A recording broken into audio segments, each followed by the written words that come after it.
Segunda parte do capítulo 2.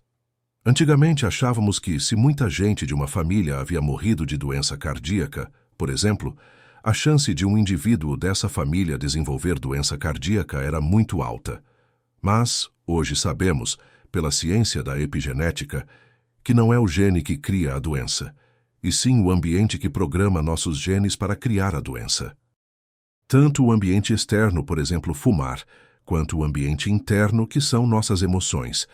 Pois quando reagimos a uma situação em nosso ambiente externo que produz uma emoção, a química interna resultante pode sinalizar para nossos genes ligarem ou desligarem. E o que isso significa?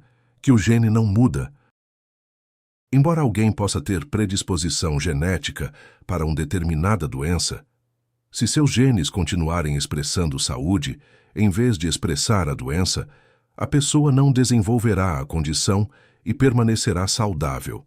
Pense no corpo como um instrumento afinado que produz proteínas. Cada uma de nossas células, exceto as células vermelhas do sangue, produz proteínas que são responsáveis pela estrutura física e função fisiológica do corpo. Não há um órgão ou sistema no corpo que não produza ou dependa de proteínas. Para uma célula produzir proteína, um gene tem que ser expresso. Esse é o trabalho dos genes, facilitar a produção de proteínas. Ativamos genes dependentes de experiência, como, por exemplo, fazendo coisas novas ou aprendendo novas informações. Ativamos genes dependentes do comportamento quando temos altos níveis de estresse ou excitação, ou quando sonhamos. Esses genes fornecem um elo entre pensamentos e corpo, permitindo-nos influenciar a saúde física por meio de vários comportamentos, como meditação, por exemplo. Quando alterados dessa maneira, às vezes em questão de minutos, os genes podem ser transmitidos para a próxima geração. Assim, quando você modifica suas emoções, pode modificar a expressão dos seus genes, ligando alguns e desligando outros, porque você envia um novo sinal químico para o DNA, que pode então instruir os genes a produzirem diferentes proteínas. Por exemplo, se seu sistema imunológico foi submetido a viver nas emoções do estresse por muito tempo e ativou certos genes para inflamação e doença, você pode ligar novos genes para crescimento e reparação e desligar os genes responsáveis pela doença. Ao mesmo tempo, os genes alterados epigeneticamente começarão a seguir novas instruções, produzindo novas proteínas e programando o corpo para crescimento, reparação e cura. É desta forma que você pode recondicionar com sucesso seu corpo a uma nova mente. Mas caso você permaneça igual, sua expressão genética permanece igual. E se as circunstâncias de sua vida mudarem para melhor? Isso também não deveria mudar o ambiente químico que cerca suas células?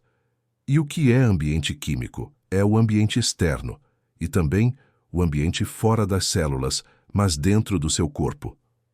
Se você passou anos condicionando seu corpo a um ciclo de pensamento e sentimento, e depois sentindo e pensando, sem perceber, também condicionou seu corpo a se tornar dependente dessas emoções. Por isso, apenas mudar o ambiente externo, arrumando um novo emprego, por exemplo, não necessariamente rompe o vício. Assim como um dependente químico não consegue romper o vício só por ganhar na loteria. Por causa do ciclo pensamento-sentimento, mais cedo ou mais tarde, depois da novidade da experiência acabar, muita gente retorna ao estado emocional de antes e o corpo acredita que está na mesma antiga experiência, que criou as mesmas antigas emoções. Assim, seu ambiente externo pode ter mudado, mas seu corpo sempre vai acreditar mais na química interna do que nas condições externas, pois a química interna não mudou, e por isso você permanece emocionalmente preso ao antigo estado de ser, viciado nas antigas emoções. Então, para fazer mudanças reais, você terá que pensar mais do que sente. A equipe de Dispenza fez um estudo sobre o efeito das emoções elevadas na função imunológica, com pessoas que participavam de uma oficina de 4 dias. Mediram a imunoglobulina A, IgA, que é uma substância química poderosa, responsável pelo funcionamento imunológico. Ela luta constantemente contra ataques de bactérias, vírus, fungos e outros organismos que invadem ou já vivem no ambiente interno do nosso corpo. E quando os níveis de estresse aumentam, isso reduz os níveis de IgA, comprometendo e reduzindo a expressão do sistema imunológico que produz essa proteína. Pediram para as pessoas que participavam da oficina para entrarem em estados emocionais elevados, como amor, alegria ou gratidão, por 9 ou 10 minutos 3 vezes ao dia. Os resultados impressionaram a todos, pois os níveis de IgA dos participantes subiram em média 49,5%. Houve alterações epigenéticas significativas, sem ter experiências no ambiente externo. Assim, você tem dentro de si o poder de ativar os genes que produzem o IgA em poucos dias. Basta entrar em um estado elevado de alegria, amor, inspiração ou gratidão, por 5 a 10 minutos por dia, para poder produzir mudanças significativas em sua saúde e seu corpo. Por isso, onde você coloca sua atenção é onde você coloca sua energia. E a atenção e energia da maioria das pessoas são direcionadas para o mundo exterior, filhos, marido, chefe, trabalho, dentre outros. E quando sua atenção e energia são divididas entre pessoas, problemas, objetos, ou seja, questões do mundo externo, não sobra energia para você usar para criar algo novo. Seu ambiente externo controla seus pensamentos e sentimentos. Enfim, se o modo como você pensa e sente transmite uma assinatura eletromagnética que influencia todas as áreas de sua vida, você transmite a mesma energia eletromagnética e sua vida nunca muda, e você se torna vítima da sua vida e não criadora. Mas como acabamos viciados em nossas emoções negativas, que são os hormônios do estresse? No momento em que reagimos a qualquer condição em nosso mundo externo que tende a ser ameaçadora, seja a ameaça real ou imaginária, o corpo libera hormônios do estresse para mobilizar enormes quantidades de energia em resposta à ameaça. E quando isso ocorre, o corpo sai do equilíbrio. Trata-se de uma resposta natural e saudável, pois na antiguidade, o coquetel químico de adrenalina, cortisol e hormônios semelhantes eram liberados quando enfrentávamos algum perigo no mundo externo, como, por exemplo, apareceu um predador e tínhamos que tomar a decisão de fugir, reagir ou nos escondermos. Mas na antiguidade, viver assim era útil, pois mantinha-nos vivos.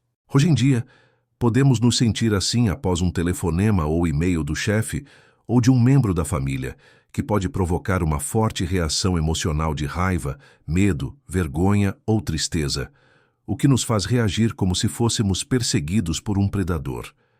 E essa mesma química permanece ligada automaticamente, pois a ameaça externa parece nunca ir embora. Quando vivemos em modo de sobrevivência e os hormônios do estresse continuam circulando pelo corpo, ficamos em alerta, em vez de voltar ao equilíbrio. E o corpo se torna tão condicionado à descarga de substâncias químicas que fica viciado. Clama por elas. Quanto mais fazemos isso, mais forte se torna o vício, e mais acreditamos que somos o corpo conectado à nossa identidade e ambiente, e você treina o cérebro para funcionar em um padrão desordenado, que o faz trabalhar de forma muito ineficiente. Se na maior parte do tempo você vice com hormônios viciantes do estresse, pode usar seu chefe para reafirmar sua dependência de julgamento, pode usar seus colegas de trabalho para reafirmar seu vício em sofrimento, ou as notícias para reafirmar seu vício na raiva.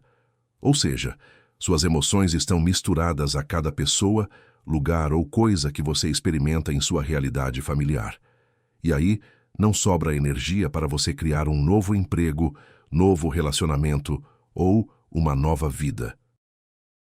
E quanto mais forte a emoção em que você é viciado, mais você vai colocar sua atenção na pessoa, objeto ou circunstância em seu mundo externo, cedendo a maior parte de sua energia criativa, sentindo e pensando igual a tudo que conhece. E é possível que você se torne dependente de todas as pessoas e coisas que causam todos os seus problemas, sendo necessário bastante esforço e energia, para romper tais ligações quando você estiver em meditação. Dispenza usa a meditação como modelo para mudar o estado interno, pois quando você supera seu corpo emocional e desvia a atenção de tudo que é conhecido no mundo externo, traz sua energia de volta, rompendo as ligações com a realidade do passado e presente que tem permanecido a mesma. Você terá que deixar de ser alguém para ser ninguém, tirando sua atenção da identidade de parceiro, pai e empregado, deixar de manter a atenção em alguma coisa para colocar atenção em nada, deixar de estar em algum lugar para estar em lugar algum. Quando você tira sua atenção de todos aqueles elementos externos, começa a enfraquecer os elos energéticos e emocionais com aquelas coisas e, enfim, começa a libertar energia suficiente para criar um novo futuro. Isso vai exigir que alguma energia para romper conscientemente essas ligações. Prepare-se, pois certas áreas da sua vida podem desmoronar. Isso acontece porque você está rompendo os elos energéticos com a realidade passada. Qualquer coisa que não esteja mais em afinidade vibracional com você e seu futuro vai desmoronar. Deixe. Um amigo de Dispenza, vice-reitor de uma universidade, que tinha iniciado o trabalho de meditação cerca de 3 semanas, foi chamado para uma reunião e acabou sendo demitido. Ele ficou chocado, pois achava que a meditação iria trazer coisas maravilhosas e não uma demissão depois de 3 semanas. Joe disse para ele continuar nas meditações e para não se apegar às emoções de sobrevivência e continuar buscando o momento presente. Em 2 semanas, ele se apaixonou por uma mulher com quem depois se casou, e em seguida recebeu uma oferta de trabalho ainda melhor como vice-reitor de uma universidade muito maior, e aceitou com gratidão. Ou seja, você nunca sabe o que o universo lhe reserva quando aquela velha realidade desaba. A única coisa que posso garantir é que o desconhecido nunca me desapontou. O próximo vídeo será da 3ª parte do capítulo 2.